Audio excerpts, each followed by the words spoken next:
إن الحمد لله نحمده ونستعينه ونستغفره ونعوذ بالله من شرور أنفسنا وسيئات أعمالنا من يهده الله فلا مضل له ومن يضلل فلا هادي له وأشهد أن لا إله إلا الله وحده لا شريك له وأشهد أن محمدا عبده ورسوله يا أيها الذين آمنوا اتقوا الله حق تقاته ولا تموتن إلا وأنتم مسلمون يا أيها الناس اتقوا ربكم الذي خلقكم من نفس واحدة وخلق منها زوجها وبث منهما رجالا كثيرا ونساء واتقوا الله الذي تساءلون به والأرحام إن الله كان عليكم رقيبا يا أيها الذين آمنوا اتقوا الله وقولوا قولا سديدا يصلح لكم أعمالكم ويغفر لكم ذنوبكم ومن يطع الله ورسوله فقد فاز فوزا عظيما أما بعد فإن أصدق الحديث كتاب الله وخير الهدي هدي محمد صلى الله عليه وسلم وشر الأمور محدثاتها وكل محدثة بدعة وكل بدعة ضلالة وكل ضلالة في النار. أعوذ بالله السميع العليم من الشيطان الرجيم. كتب عليكم إذا حضر أحدكم الموت إن ترك خيرا الوصية للوالدين والأقربين بالمعروف حقا على المتقين. عن ابن عمر رضي الله عنه قال قال رسول الله صلى الله عليه وسلم ما حق امرئ مسلم له شيء يوصي فيه يبيت ليلتين إلا ووصيته مكتوبة عنده متفق عليه. بزرگان دین و ملت، عزیز ساتھیوں، اسلامی ماں و بہنوں، اللہ رب العالمین نے انسانوں پر شفقت اور ان کے تعلقات کو باقی رکھنے کے لیے جن امور کو خاص طور سے نافذ کرنے کا حکم دیا ہے ان میں سے ایک چیز وصیت. انسان جس کے پاس کچھ ہو اور وہ یہ چاہتا ہو کہ اس میں کوئی خاص تصرف وہ اپنے مرنے کے بعد کرے تو اسے اللہ رب العالمین نے وصیت کرنے کا پابند بنایا. وصیت انسان کا اپنی موت کے بعد اپنے مال کے اندر یا کسی خاص چیز میں یا کسی خاص امر کے لیے کسی انسان کو اس کا حقدار بنانا ہے. مثال کے طور پر انسان نبی کریم صلی اللہ علیہ وسلم کی مثال لے. نبی کریم صلی اللہ علیہ وسلم بند زبان میں حضرت عائشہ صدیقہ رضی اللہ تعالی عنہ سے کہتے ہیں کہ اگر آپ پہلے مر جائیں گی تو غسل میں آپ کو دوں گا اور اگر میں مر گیا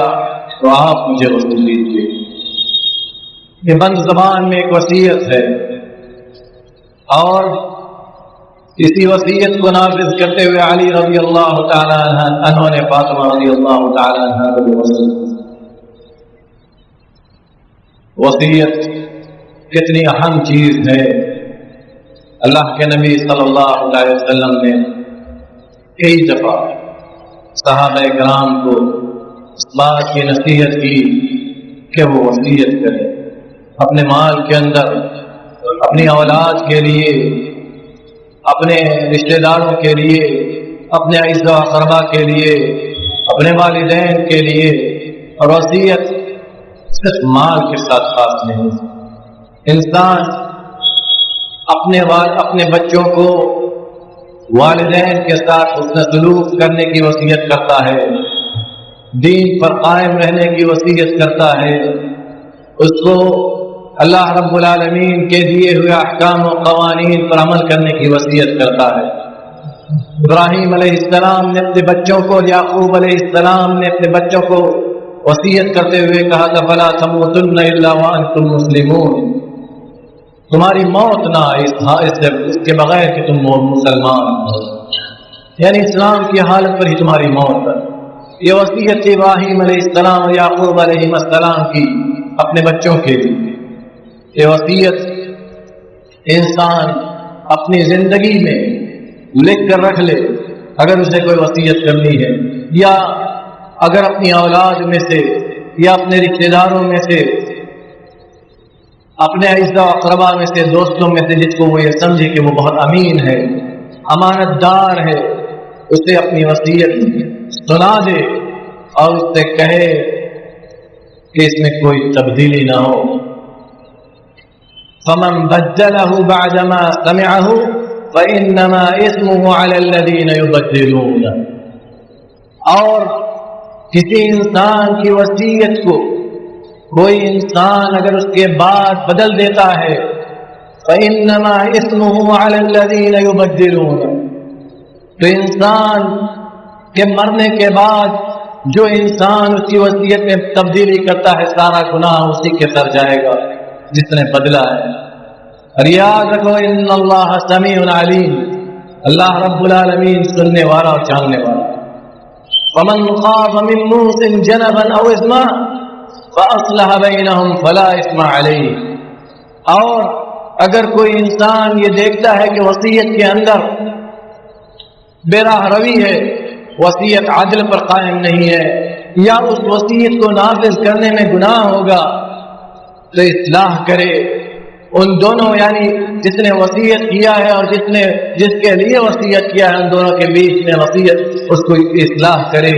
فلا اثم علیہ، تو اس پر کوئی گناہ نہیں، یعنی حق بجانب تعدیل میں کوئی گناہ نہیں ہے۔ لیکن اگر کسی نے ناحق تبدیل کر دیا تو وہ گنہگار ہوگا، وہ گنہگار ہوگا، کیونکہ اللہ رب العالمین نے اس وصیت کو حقا علی المتقین قرار دیا ہے۔ حقا یہ متقیوں کا حق ہے۔ امام تلمسانی رحمۃ اللہ علیہ کہتے ہیں کہ حقا علی المتقین، یہ وصیت کو اللہ رب العالمین بہت بڑی چیز بیان کر رہا ہے، بتا رہا ہے، اسی لیے اللہ رب العالمین کہہ رہا حقا علی المتقین،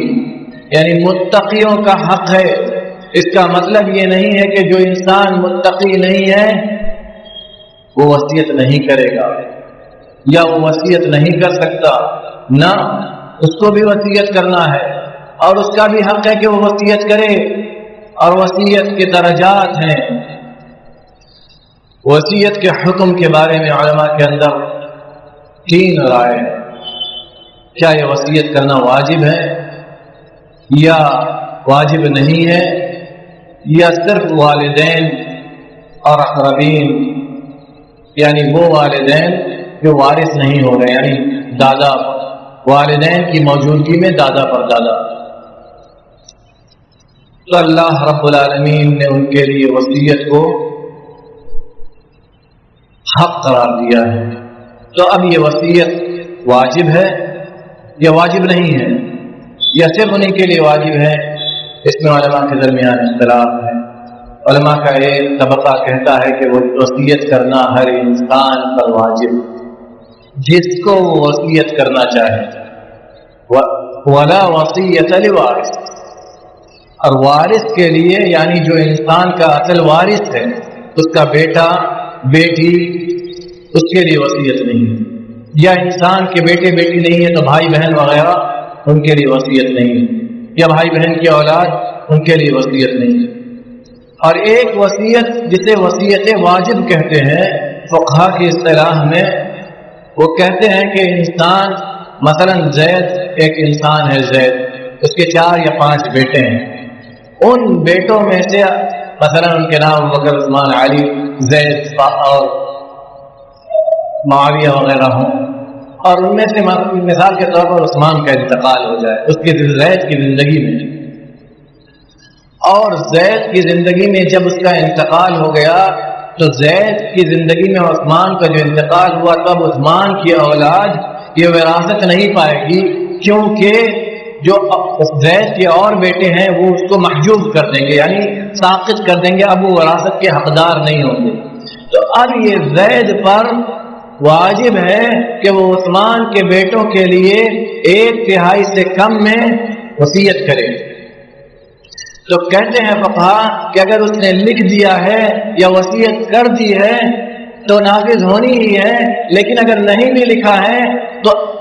اس کا اعتبار کیا جائے گا گویا اس نے لکھ دیا ہے، یعنی وہ وصیت نافذ ہوگی، اور اس کو وصیت واجب کہتے ہیں، وصیت واجب کہتے ہیں، یعنی عثمان کے بیٹوں کو 1/3 کے اندر سے حصہ دیا جائے گا۔ اور وصیت کی شکلیں مختلف ہیں، کبھی یہ وصیت واجب ہوتی ہے، مثلا وہ لوگ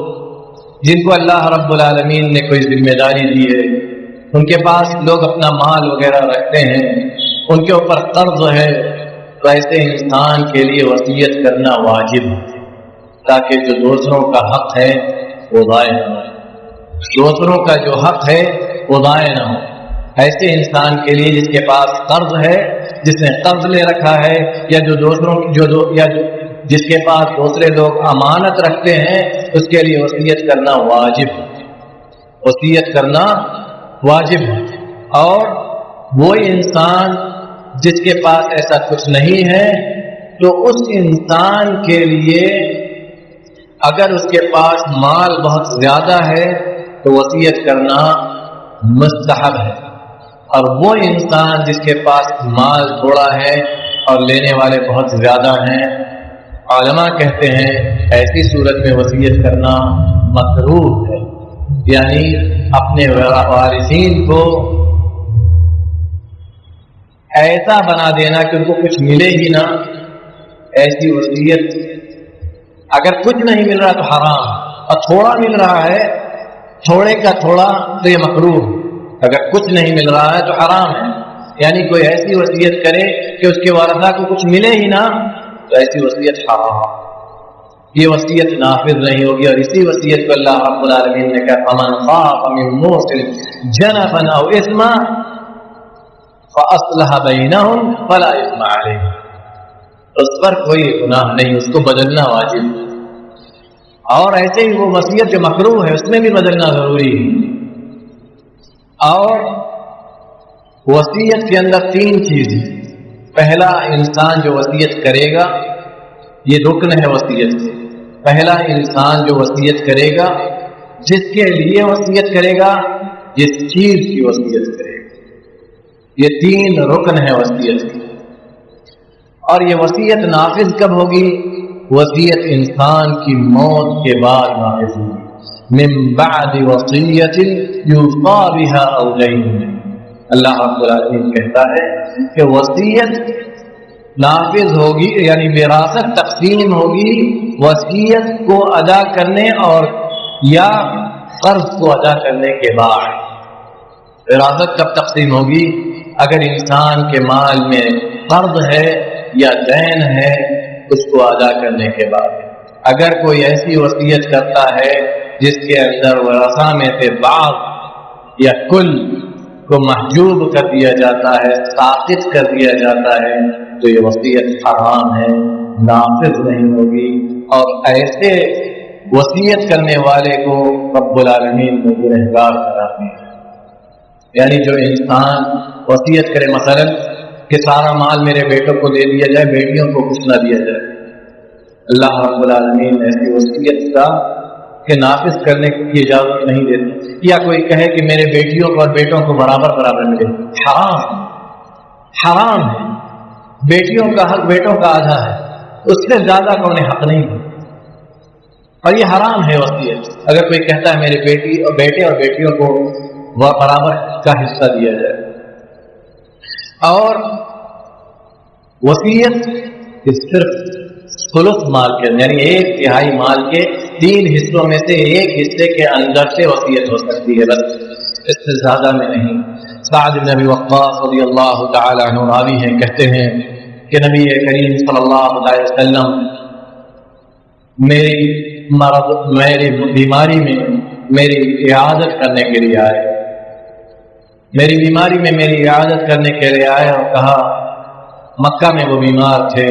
اور وہ ناپسند کر رہے تھے کہ مکہ میں جہاں سے وہ ہجرت کر کے گئے ہیں وہاں ان کی موت ہو۔ تو نبی کریم صلی اللہ علیہ وسلم سے کہا کہ اللہ کے رسول میرے لیے دعا کر دیجیے کہ میں یہاں نہ مروں، میری شفا یابی کے لیے دعا کر دیجیے۔ تو نبی کریم صلی اللہ علیہ وسلم نے فرمایا، یرحم اللہ ابن عفراء، اللہ رب العالمین ابن عفراء پر رحم کرے۔ اور پھر کہتے ہیں سعد بن ابی وقاص رضی اللہ تعالیٰ عنہ کہ میں نے نبی کریم صلی اللہ علیہ وسلم سے کہا، اللہ کے رسول میری صرف ایک بیٹی ہے، اس لیے میں چاہتا ہوں کہ، اور وہ غنی بھی ہے، اس لیے میں چاہتا ہوں کہ اپنے مال کو، پورے مال کو اللہ کی راہ میں دے دوں، وقف کر دوں۔ نبی کریم صلی اللہ علیہ وسلم نے کہا نہیں۔ کہا تو میں چاہتا ہوں کہ آدھا دے دوں، کہا نہیں۔ کہا تو میں چاہتا ہوں کہ 1/3 دے دوں، کہا نبی کریم صلی اللہ علیہ وسلم نے بس ثلث، یعنی ہاں 1/3 دے سکتے ہو، والثلث کثیر، اور یہ 1/3 بھی بہت ہے۔ کہتے ہیں آگے نبی کریم صلی اللہ علیہ وسلم، انک ان تدع ورثتک اغنیاء خیر من ان تدع مالہ یتکففون الناس بایدیہم، کہ اگر آپ اپنے ورثاء کو یعنی آپ کی اولاد کو غنی یعنی بے نیاز لوگوں سے بے نیاز کر کے جائیں تو یہ ان کے لیے اس سے بہتر ہے کہ وہ لوگوں کے آگے ہاتھ پھیلاتے پھریں۔ اس کا یہ مطلب نہیں ہے کہ انسان اپنی پوری زندگی جھونک دے اسی مال کے پیچھے اپنی پوری زندگی ہی جھونک دے، ایسا نہیں ہے۔ نبی کریم اسی کی وضاحت نبی کریم صلی اللہ علیہ وسلم نے آگے کیا ہے، فرماتے ہیں وَإِنَّكَ مَهْمَا أَنفَقْتَ مِن نَفَقَةٍ فَإِنَّهَا صَدَقَةٌ، آپ جو بھی خرچ کرتے ہیں وہ اللہ رب العالمین کے ہاں صدقہ ہے، جو بھی خرچ کرتے ہیں۔ اس لیے یہ اولاد پر، اپنے والدین پر، اپنے بچوں پر، اپنی بیویوں پر خرچ کرنے سے کبھی پیچھے نہ رہو، اور یہ نہ سوچو کہ میں خرچ کر رہا ہوں تو یہ کھا پی کے مست ہے۔ اللہ کے نبی صلی اللہ علیہ وسلم آگے کہتے ہیں حتی اللقمہ التي ترفعوها الى في امرأتك صدقہ، حتیٰ کہ وہ لقمہ جو تم اپنی بیوی کے منہ میں ڈالو گے، اس کے منہ کو میں ڈالنے کے لیے اٹھاؤ گے، وہ بھی صدقہ ہے۔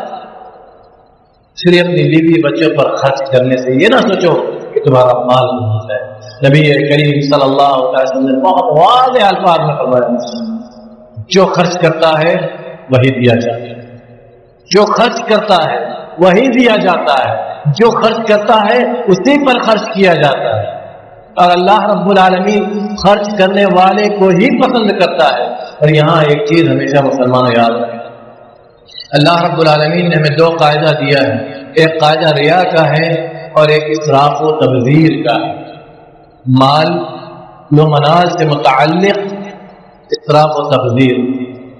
عادات سے متعلق جو قاعدہ ہے انسانی عادات سے متعلق وہ فضول خرچی کا ہے، یعنی اگر انسان اپنی عادت کے مطابق کوئی چیز کرتا ہے، مثلا شادی بیاہ وغیرہ عبادت ہے، لیکن اس عبادت کے اندر کوئی اور چیز زائد کرتا ہے تو وہ اس کی اپنی حیثیت کے مطابق، لوگ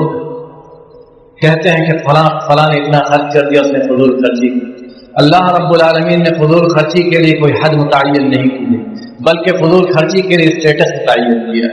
جس انسان کا جو اسٹیٹس ہے فضول خرچی بھی اسی کے مطابق ہوگی، یعنی اگر کسی کے پاس 50 لاکھ روپے ہے، اس میں سے 2 لاکھ خرچ کر دیتا ہے تو وہ فضول خرچی نہیں ہے۔ جو انسان سمجھتا ہے کہ اس نے 2 لاکھ ایسے اڑا دیا وہ فضول خرچی میں اس کا شمار ہی نہیں ہوگا، کسی کیونکہ اللہ نے اس کو اس کی اطلاعات دی ہے کہ وہ خرچ کر سکے، اور اگر کسی کے پاس 50,000 ہے اس میں 40,000 خرچ کر دے تو یہ فضول خرچی ہے. قرض لے کر خرچ کرے یہ فضول خرچی ہے. فضول خرچی کے اللہ رب العالمین نے اسراف و تبذیر عادات میں خرچ کر، عادات کے لیے اللہ نے قاعدہ متعین کیا اسراف و تبذیر کا، عبادات کے لیے متعین کیا ریا و نمود. اس لیے یاد رکھو مسلمانوں، جو انسان ان دونوں قاعدوں کو صحیح طور سے نہیں سمجھے گا وہ انسان عبادات کو بیان کرنے میں غلطی کرے اور عادات کو نافذ کرنے میں بھی غلطی کرے.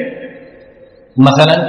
ہم دعوت کا کام کریں، دعوت اللہ کا کام کریں،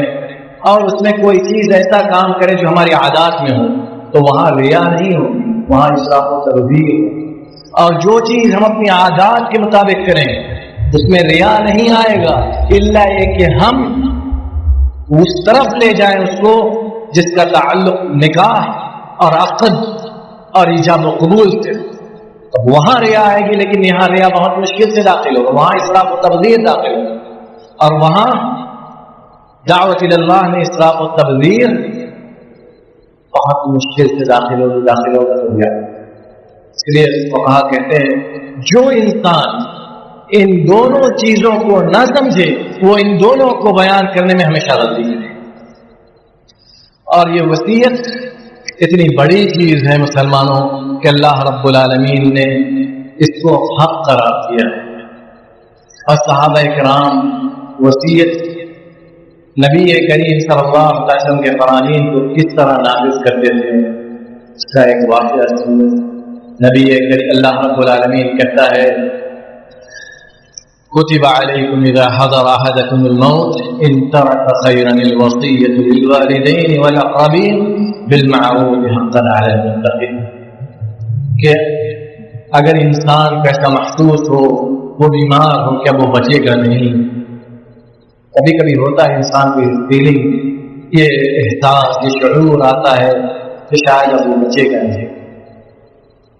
تو اگر وہ کچھ چھوڑ کے جا رہا ہے، اس کے پاس مال و منال ہے، اگر وہ کچھ کہنا چاہتا ہے اپنے بچوں سے اپنی وصیت لکھ دے، اپنے والدین کے حق میں، اپنے اقربا کے حق میں، سوائے ان لوگوں کے لیے اللہ کے نبی صلی اللہ علیہ وسلم کہتے ہیں کہ اللہ رب العالمین نبی صلی اللہ علیہ وسلم کہتے ہیں کہ اللہ رب العالمین نے ہر انسان کو اس کا حق پورا دیا ہے، پورا اس کا حق دیا ہے. فلا وصیۃ لوارث، تو وارث کے لیے وصیت ہے. جو انسان آپ کا وارث بن رہا ہے اس کے لیے وصیت نہیں، وصیت غیر وارثوں کے لیے. اس لیے کچھ لوگ کہتے ہیں كتب عليكم اذا حضر احدكم الموت، یہ آیت منسوخ ہے آیت المیراث سے، یعنی یہ آیت وراثت والی آیت سے میراث ہے، کیونکہ اس میں والدین اور اقربین کے لیے وصیت لکھنے کا اور وصیت کرنے کا حکم دیا گیا ہے، جبکہ والدین یہ وارثوں میں سے ہیں. لیکن جو رائے زیادہ اقرب الی الصواب یعنی صحت کے زیادہ قریب ہو یہ کہ آیت منسوخ نہیں بلکہ اس آیت سے مراد وہ والدین ہیں جو وارث نہیں بن رہے ہیں، مثلا دادا پردادا والدین کی موجودگی میں، نانا وغیرہ جو وارث نہیں بن رہے ہیں ان کے لیے وصیت کی بات ہے. اور اقربین سے مراد وہ سارے اقربا آپ کے جو آپ کے وارث نہیں ہیں. اللہ رب العالمین کا حقا علی المتقین، متقیوں پر اس کا یہ حق ہے. نبی کریم صلی اللہ علیہ وسلم کہتے ہیں کہ کوئی انسان جو کچھ چھوڑ کر جا رہا ہو اور اسے یہ پسند ہو کہ وہ اس میں وصیت کرے تو یہ جائز نہیں کہ وہ 2 رات بھی گزارے اور اس کے پاس اس کی وصیت لکھی شکل میں یا اپنے بچوں تک پہنچائی ہوئی شکل میں، زبانی شکل میں پہنچائی نہ گئی. عبداللہ بن عمر رضی اللہ تعالی عنہ کہتے ہیں کہ منذ سمعت ما مرت علی لیلہ منذ سمعت رسول اللہ صلی اللہ علیہ وسلم قال ذلك الا وعندي وصیہ، میں نے جب سے نبی کریم صلی اللہ علیہ وسلم کو یہ کہتے ہوئے سنا ہے، میں نے ایک رات بھی نہیں گزاری الا کہ میری وصیت میرے پاس لکھی موجود، الا کہ میری وصیت میرے پاس لکھی موجود ہے۔ کیونکہ امام ابن تیمیہ رحمۃ اللہ علیہ کہتے ہیں کہ انسان کوئی بھی عمر سوچ لے، وہ دیکھ لے گا اپنے آس پاس اس عمر میں لوگ مرے ہیں، اس عمر میں لوگوں کا انتقال ہوا ہے، اور وہ خود کو بھی انہی لوگوں میں سے گنے کہ میں اس عمر میں ہوں، اس عمر میں فلاں کا انتقال ہوا، میں اس عمر میں ہوں، اس عمر میں فلاں چلے گئے، اور میں بھی جا سکتا ہوں۔ اس لیے اس کے لیے جائز نہیں کہ دو رات سے زیادہ گزارے الا کہ اس کی وصیت اس کے پاس لکھی ہوئی موجود، اس کی وصیت اس کے پاس لکھی ہوئی موجود۔ اور جو لوگ وصیت کو نافذ کرنے نہیں دیتے، یا جو لوگ ناحق وصیتیں کرتے ہیں اور وراثت کو تقسیم کرنے سے بھاگتے ہیں، یاد رکھو مسلمانوں، اللہ رب العالمین بہت سخت وعید سناتا ہے کہ اللہ رب العالمین جنت سے بھی ان کو محروم کر سکتا، اللہ رب العالمین ان کو جنت سے بھی محروم کر سکتا اگر یہ وصیتیں، یہ ہبہ، یہ وقاف، یہ وراثت اتنی سخت وعید نہ ہوتی مسلمانوں، اللہ رب العالمین یہ نہ کہتا حقا علی المتقین وصیۃ من اللہ، اللہ رب العالمین یہ نہ کہتا ومن یعص اللہ ورسولہ ویتعد حدودہ، کہ اللہ رب العالمین کی حدوں کو یہ پار کر دیں۔ یہ لوگ جو وصیت کو نافذ نہیں کرتے، جو ہبہ کو ان کے اہل تک نہیں پہنچاتے، جو وراثت کو ان کے اہل تک نہیں پہنچاتے، جو اوقاف کا حق ادا نہیں کرتے، جو ہدیہ کو ان لوگوں تک نہیں پہنچاتے جن کو ہدیہ کیا گیا، اللہ رب العالمین کہتا وَيَتَعَدَّ حُدُودَهُ، کہ وہ اللہ رب العالمین کی حدوں کو پار کریں۔ اور یہ اللہ رب العالمین نے متقیوں کا حق قرار دیا ہے کہ وہ ان چیزوں کا نافذ کرے۔ اسی لیے یعقوب اور ابراہیم علیہ السلام نے وصیت کی اپنے بیٹوں کو، تو کس چیز کی وصیت کی؟ وَلَا تَمُوتُنَّ إِلَّا وَأَنْتُمْ مُسْلِمُونَ۔ صحابہ کرام کس طرح وصیت کرتے تھے؟ انس بن مالک رضی اللہ تعالیٰ عنہ راوی کہتے ہیں صحابہ کرام اس طرح وصیت کرتے تھے ہذا، کہ یہ ہم وصیت کر رہے ہیں، یہ وصیت ہے میری فلاں ابن فلاں کی، میں اس بات کی شہادت دیتا ہوں کہ میرا رب اللہ ہے، وحدہ لا شریک، اس کا کوئی شریک نہیں، وہ اکیلا ہے، اور محمد صلی اللہ علیہ وسلم اس کے بندے اور رسول ہے، اور قیامت آنے والی ہے، اور انسان اس میں کوئی شک نہیں، اور اللہ رب العالمین ہر اس انسان کو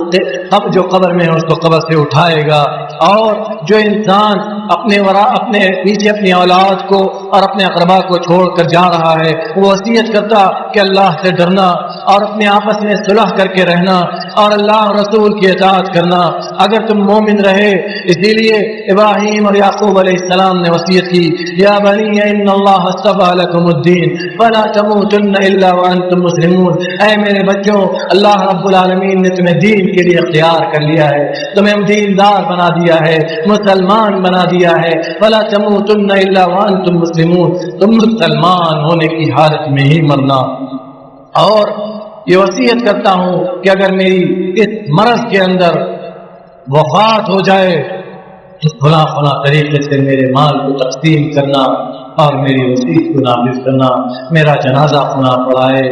مجھے غسل فلاں دے وغیرہ ذالک۔ اللہ رب العالمین ہم سب کو سننے اور کہنے سے زیادہ عمل کرنے کی توفیق عطا فرمائے، جب تک اس دائرے پانی میں زندہ رکھے، اسلام پر عقیدہ توحید پر قائم و دائم رکھے، جب ہمارا خاتمہ ہو خاتمہ بخیر ہو۔ اللہ رب العالمین ہمارے والدین کو صحت و عافیت والی زندگی عطا فرمائے، ان کے عمر میں برکت عطا فرمائے، جن کے والدین ہیں ان میں سے کوئی ایک بیمار ہے الہ العالمین کو شفاء کامل عاجل عطا فرما، جن کے والدین ہیں ان میں سے کوئی ایک اس دنیا سے جا چکے ہیں الہ العالمین کو کی قبروں کو نور سے بھر دے، یا الہ العالمین ہم میں سے جو لوگ بے روزگار ہیں ان کو روزگار والا بنا دے، بے روزگار والے ان کے روزگار برکت عطا فرما، الہ العالمین حلال رزق عطا فرما، حرام سے دور رکھ، جب ہمارا خاتمہ ہو تو خاتمہ بخیر ہو۔